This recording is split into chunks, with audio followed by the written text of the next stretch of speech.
Bonjour à tous et bienvenue dans cette nouvelle vidéo qui va être à la fois sur l'actualité des jeux vidéo et de l'animé. Parce qu'il y a plusieurs points à voir sur celui-ci.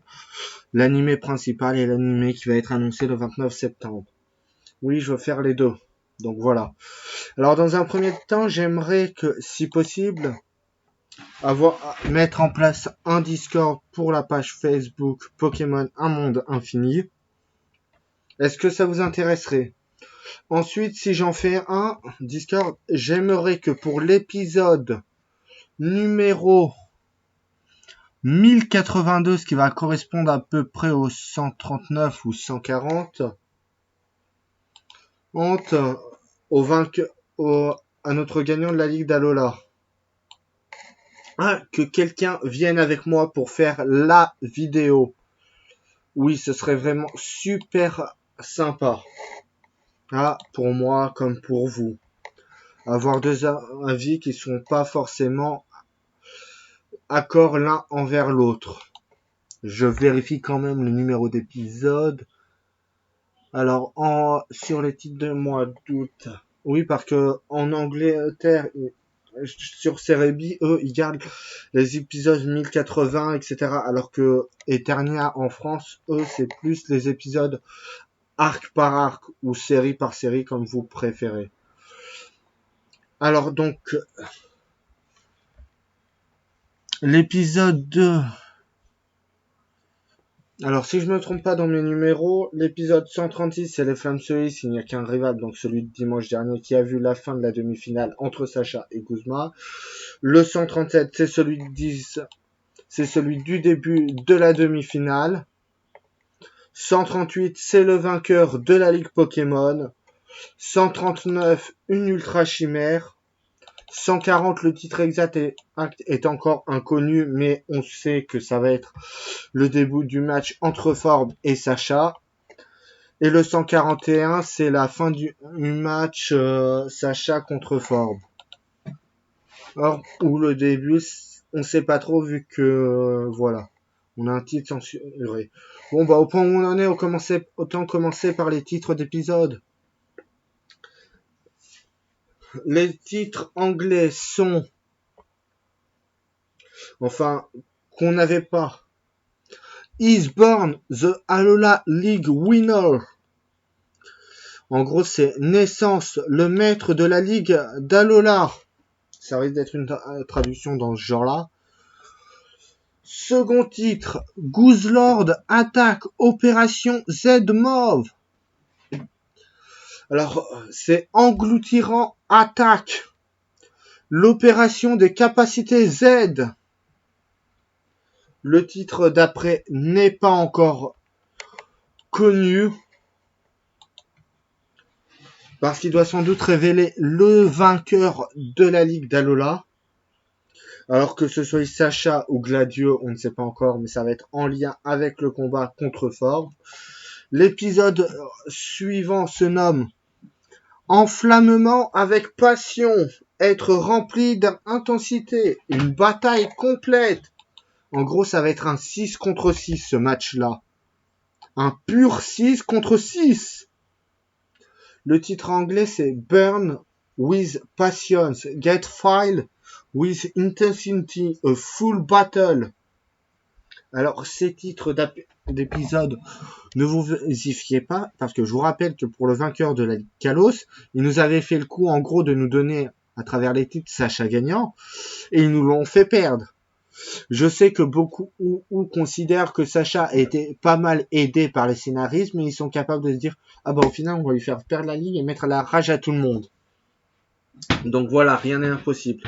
C'est pour ça que je voulais faire la critique de la Ligue Pokémon, de l'arc de la Ligue Pokémon, maintenant, dans cette vidéo. Tout simplement parce que l'animé est divisé. L'arc de la Ligue Pokémon, il y aurait eu deux cas. Si je l'avais fait à la fin de la victoire. Premier cas, c'est Youpi, Sacha a gagné la Ligue, trop génial, ouais. On saute de joie, etc. Deuxième cas. Enfin, dans le premier cas, on peut rajouter ouais, c'est la meilleure ligue Pokémon de tous les temps, etc. vu qu'il l'a gagné. Bref. Le second cas, c'est la ligue la plus merdique de tous les temps. Tous les matchs sont bâclés et Sacha a perdu. Vas-y, bande d'enfoirés. C'est nul, c'est de la merde, j'arrête. Alors que, bon, voilà, j'exagère un peu, mais ça risquait d'être ça. Alors que j'aurais quand même continué, je vous rassure. Donc voilà, j'ai pas envie de me faire influencer par le vainqueur de la Ligue Pokémon pour voir si cet arc est bon ou mauvais. Alors à l'heure actuelle, je trouve qu'en dehors de la Ligue Orange, c'est le meilleur arc de Ligue Pokémon qui a été fait. Parce que là, on ressent le côté nouvelle Ligue Pokémon qui est en train de se former à Alola à travers la bataille royale, les 1 contre 1, les règles qui changent assez souvent, les erreurs d'arbitrage. On le ressent ce côté brouillon et c'est ça qui est bien. Cette Ligue Pokémon est quasi parfaite. Bon, après, on ressent trop, je trouve, le côté qui est nouvelle ligue. Autre chose, on ressent trop le surlevel de Sacha dans cette ligue. Il a été trop mis en avant. Avec quasiment que des one-shots, etc. Ah, pour chaque Pokémon. Il n'a jamais été réellement mis en difficulté. Que ce soit contre Tilly ou Guzma, il avait toujours un avantage. Il est vraiment au-dessus dans cette ligue. Et ça, c'est un moins, parce que ça aurait été plus intéressant, des matchs plus équilibrés, plus longs. En plus, j'aurais aimé qu'il affronte vraiment des membres du Poké Group, comme on a eu entre qui avait Chris, Barbara et Nefi. J'aurais vraiment aimé un Sacha Nefi ou un Sacha qui avait. Ça aurait été vraiment sapin en quart ou en huitième de finale, quitte à rajouter et mettre 32 qualifiés plutôt que 16. Après, je dis pas que c'est une mauvaise chose, c'est vraiment une bonne chose, mais affronter un ami en plus du Poké Group dans la Ligue d'Alola, ça aurait été vraiment un plus. La finale qui semblait partie sur un 3 vs 3. Ah, si j'en crois les résumés anglais, parce que on a Melmetan, Pikachu, et on nous parle de Lugarok. Oh, que des deux côtés. On a aussi Sylvalier et Zoroark dont on y fait allusion. Voilà, cette ligue Pokémon est vraiment excellente. Cette fois, ils ont su réellement garder le suspense du vainqueur de ligue. La preuve, on nous censure littéralement un titre d'épisode qui est encore inconnu. Mais c'est vraiment génial. Je suis vraiment très content de cette ligue. Voilà, le plus gros défaut, ça va être les cours de match, qu'on ressent trop le côté première ligue brouillon. Donc voilà, les clins d'œil aux autres ligues qui sont pas forcément pratiques. Oui, je le dis, elles sont pas forcément pratiques. Donc voilà, pour moi cette ligue est vraiment excellente, mais a quelques défauts. Ensuite, on va pouvoir passer à l'actualité des jeux vidéo Pokémon. Alors je vais pas le cacher, l'impression que j'ai eue sur le Nintendo Direct, c'était juste pour dire on va quand même faire un trailer Pokémon pour un Nintendo Direct pour qu'ils soient contents, etc. C'est l'impression que j'ai eue.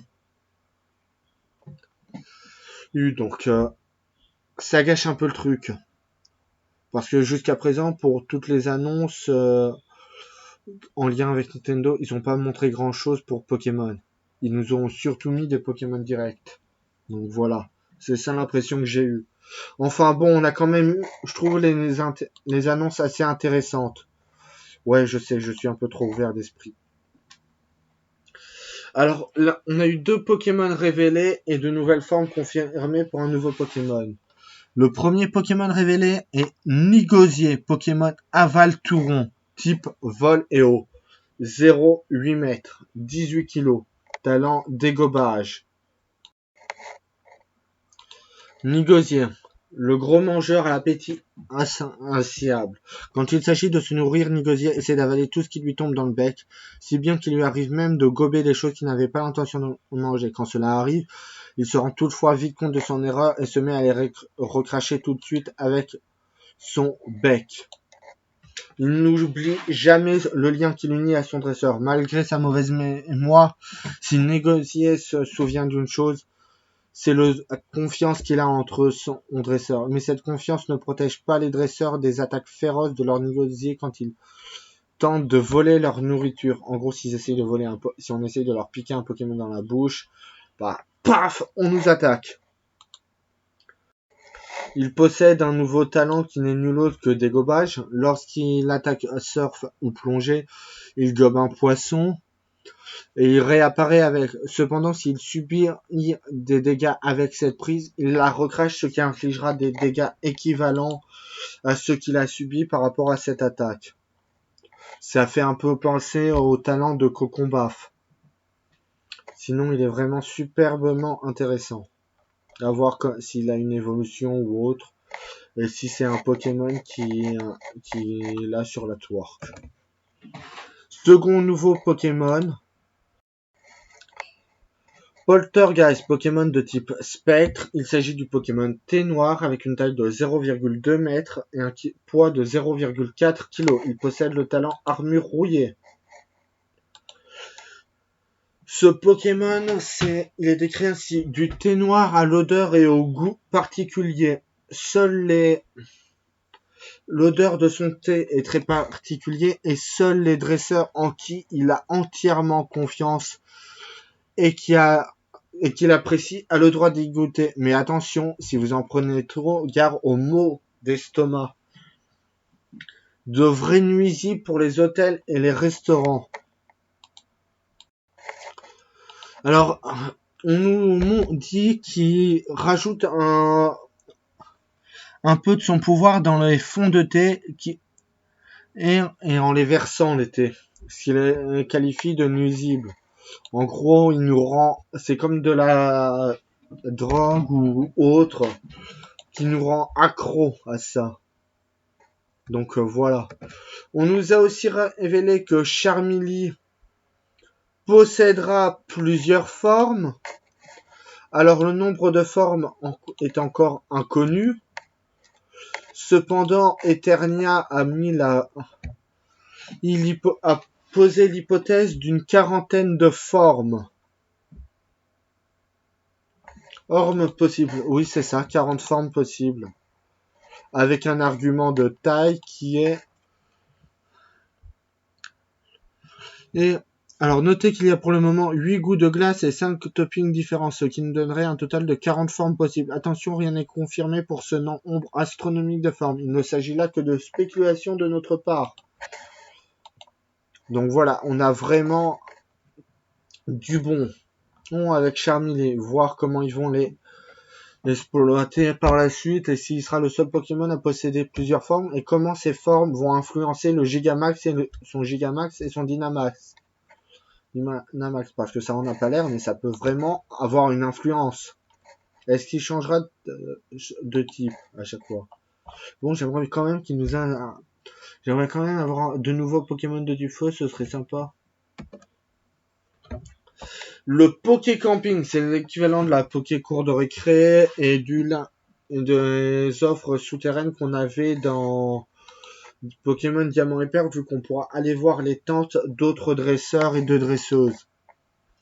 Et on pourra aussi renforcer nos liens d'amitié avec nos Pokémon et leur faire de la nourriture et eux aussi faire de la nourriture, renforcer nos liens. La question c'est, est-ce que ce sera uniquement les Pokémon qu'on a dans notre équipe ou est-ce que ce sera aussi les Pokémon qu'on a dans le PC? Alors on a aussi on connaît aussi le plat de ces jeux Pokémon. Ce sera pas un truc non avec Poké dedans pour une fois, Poké Cookie ou autre. Ce sera le curry. Le curry entre dans la danse dans Pokémon. J'espère que vous avez faim parce qu'il existera plusieurs types de curry dans Pokémon, des bons comme des mauvais. Voilà grosso modo ce qu'on nous apprend sur le curry et le Poké Camping. Ensuite, on a la confirmation du changement de profil, etc. Mais cette fois, ce sera beaucoup plus approfondi vu qu'on pourra changer les coupes de cheveux, changer de veste, de t-shirt, de pantalon, etc. Donc c'est vraiment intéressant à voir. Ce sera vendu dans les magasins de Galar. Alors, on a quelques prix 2100, etc. Dans la vidéo aussi du trailer, on nous montrait aussi les noms des personnages masculins et féminins en Angleterre.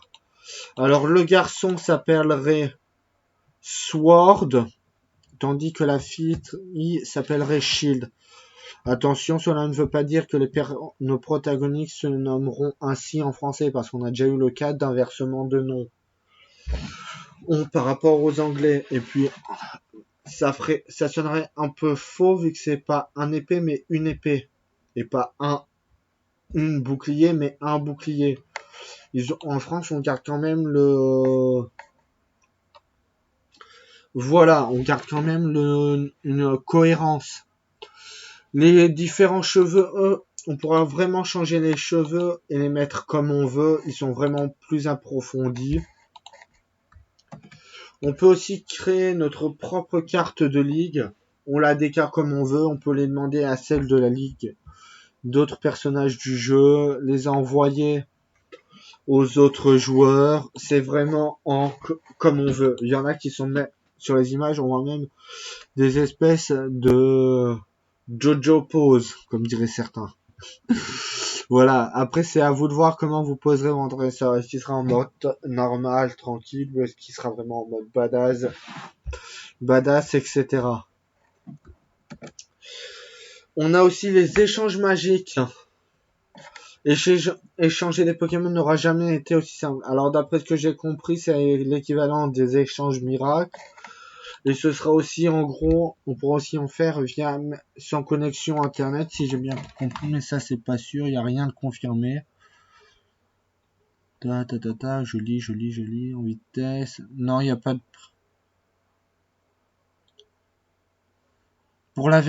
Pour faire des échanges magiques, il faudra la version payante du Nintendo Switch Online. Je vous le dis tout de suite.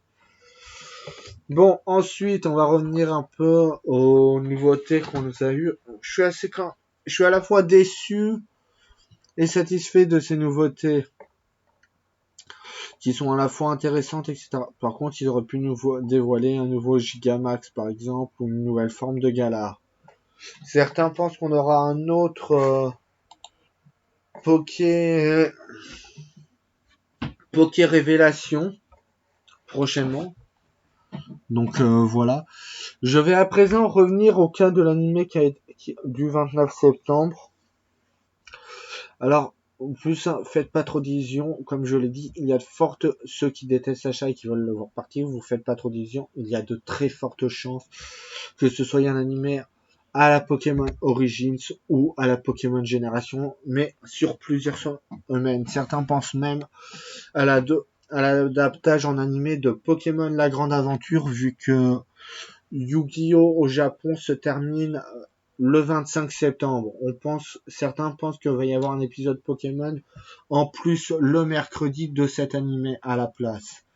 Rien n'est encore certain, on sait pas du tout ce que c'est.